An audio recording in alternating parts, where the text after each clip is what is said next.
All right, so if you don't know already, this morning I'm going to tell you about the sneakiness of codependency.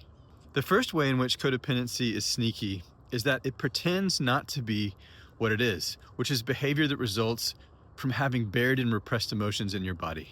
Behavior like helping, saving, fixing, rescuing, being good, speaking on behalf of. When we're codependent, we're compelled into these types of behaviors because we're emotionally repressed. Anger repression is largely responsible for these codependent behaviors, but there are plenty of hurt and sadness repressors that are codependent too. It just kind of shows up in a different way for them. So I'll talk about both types today, starting with anger repression-induced codependency. Here's how sneaky it is. Codependency, which has the same root and so is basically the same thing as addiction, didn't make it into the DSM while addiction did. And you can see this reflected in the behavior of people in codependent support groups like Al-Anon, right? Which is the sister program of AA. It's even advertised in ways that sort of lure in the codependents. Yeah, they say things like, this is for friends and families of alcoholics and addicts. And if you really want to help them get better and get sober, etc., then you'll come to Al-Anon. And then once they get them in the rooms, if it's good Al-Anon, it's sort of a bait and switch, and they'll say, you know what, this actually has nothing to do with the alcoholic and addict and everything to do with you and your codependency.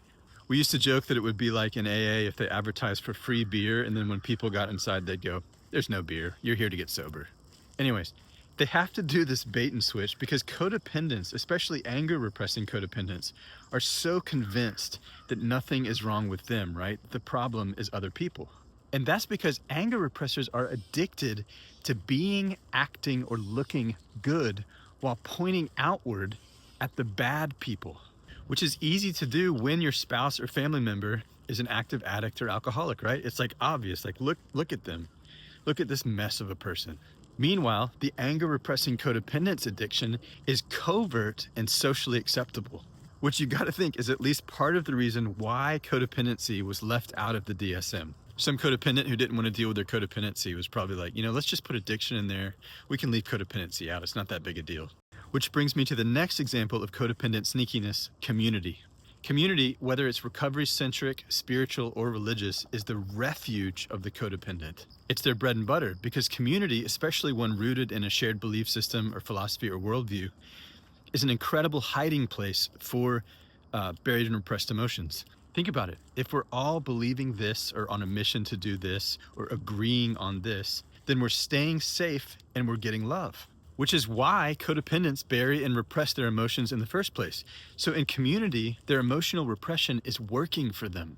Here's another sneaky form of codependency, but one that's typically associated with hurt and sadness repression. A lot of times, hurt repressing men, especially in religious or spiritual circles, are big on protecting and providing for women, right? Keeping them safe, being a warrior or a hero or somebody who, doesn't take any credit and is just there in the background. But this is textbook both codependency and emotional repression. Instead of resolving hurt and sadness repression and becoming more able to be themselves, they're trying to be a certain way or play a certain role for the other people in their life. And there's only one aim there: to get love, approval, and appreciation from the people around them, even though they probably deny that, right? They probably say, I don't need any of that stuff. I'm a knight and I just need to martyr myself for my damsel and my brood. Yep, nope, that's codependency. Hurt and sadness repression-induced codependency. And it's very sneaky. So if you suspect you might be codependent and you want to test it, you can ask yourself this: am I holding back any emotions from the people closest to me in order to get their love, approval, or protection? If you are, congratulations, it means you're in emotional repression and thus codependency. And if you'd like to resolve that emotional repression and codependency, tap the link.